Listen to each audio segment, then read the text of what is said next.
สหพันธ์แม่หญิงกระทรวงเกษตรกรรมและสิ่งแวดล้อมได้มีการจัดพิธีปาฐกถาหวนคืนมวลเสือเพื่อเฉลิมฉลองวันแม่หญิงสากลครบรอบ116 ปี โดยอิงตามแจ้งการของศูนย์กลางสหพันธ์แม่หญิงลาวเกี่ยวกับการเฉลิมฉลองวันแม่หญิงสากลวันที่ 8 มีนาคม 2026 ครบรอบ116 ปี ดังนั้นสหพันธ์แม่หญิงกระทรวงเกษตรกรรมและสิ่งแวดล้อมจึงได้จัดพิธีเฉลิมฉลองวันแม่หญิงสากลโดยจัดขึ้นอยู่ที่สโมสรของกระทรวงโดยการเข้าร่วมเป็นประธาน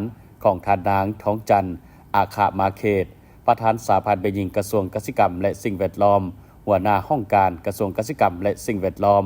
เข้าร่วมโดยปริญญาเอกไสนครอินทวงศ์รองรัฐมนตรีกระทรวงเกษตรกรรมและสิ่งแวดล้อมปริญญาเอกนางจันทครบัวละพันธ์รองรัฐมนตรีกระทรวงเกษตรกรรมและสิ่งแวดล้อม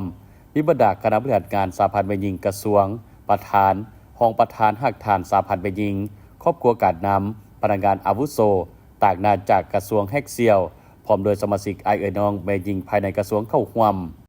ในพิธีปริญญาเอกนางจันทครบัวละพันธ์ได้ให้เกียรติปาฐกถาหวนคืนประวัติความเป็นมาของวันที่ 8 มีนาภายใต้คำควรสิทธิความยุติธรรมการลงมือปฏิบัติเพื่อแม่หญิงและเด็กหญิง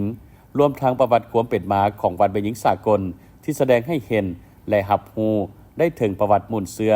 การกำเนิดเติบใหญ่ขยายตัวและผลงานการเคลื่อนไหวขององค์การจัดตั้งสหพันธ์แม่หญิงก็คือแม่หญิงลาวบดาเผ่า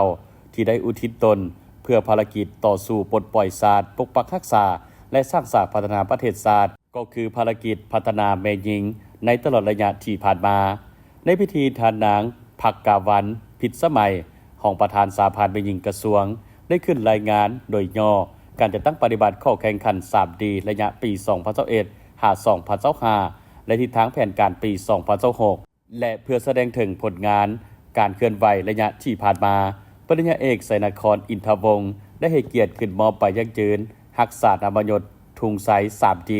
พร้อมทางโอโลมต่อกับพิธีและเสนอให้สหพันธ์แม่หญิงกระทรวงสืบต่อซี่นำพาเวกงานด้านการเมืองแนวคิดให้เอ่ยน้องแม่หญิงมีความอุ่นเอียงทุนเทียงสืบต่อประสานสมทบเวกงานกับ2องค์การจัดตั้งมหาชนคือองค์การจัดตั้งสาวหนุ่มและกรรมบาลในการจัดตั้งปฏิบัติเวกงานสืบต่อสุขยูส่งเสริมซึ่งกันและกันภายในองค์การจัดตั้งแม่หญิงที่ติดพันกับการยกระดับวีซ่าเฉพาะและสืบต่อจะตั้งปฏิบัติข้อแข่งขัน 3 ทีให้ปรากฏผลเป็นจริงและได้มีผลงานที่ยิ่งใหญ่กว่าเก่า